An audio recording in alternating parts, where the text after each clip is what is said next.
you're seeing there is from a security camera that caught the moment a missile hit an apartment building there in Kyiv.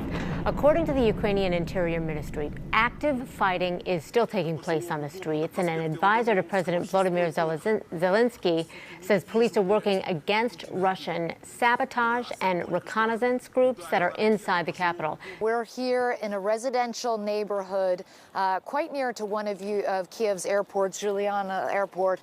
And you can see behind me, I'm just going to step out of the way so that my cameraman Scotty McWhinney can show you here the damage that has been done. Some kind of a projectile hit this apartment building at about 8:15 this morning. We're hearing, you could still see smoke coming from it. There was a big fire, still smoking. There are ambulance workers on the scene. And what they're doing now is trying to take some scaffolding up there to try to prevent the 22nd and 23rd floors from collapsing.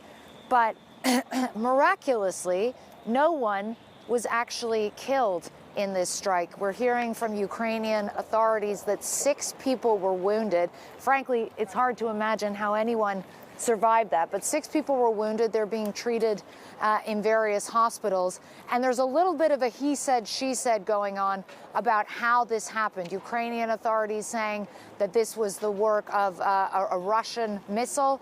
And the Russians are saying that they believe, excuse me, sorry, it's very windy here and there's a lot of debris flying around. The Russians are saying that they believe that this was actually a Ukrainian missile defense system that somehow went awry and ended up hitting this apartment building. Now, whoever was responsible and however this happened, the reality is this is the sort of thing that does happen when you have a war playing out in a major metropolis like Kyiv. This is a city of nearly 2.9 million people. And we're in a pretty central area here. This isn't sort of, you know, on the far outskirts of town. You can just imagine how terrifying it was for the people who were sleeping or just waking up, having their breakfast with their families on a Saturday morning, already terrified about the situation, only to find their building hit in this attack.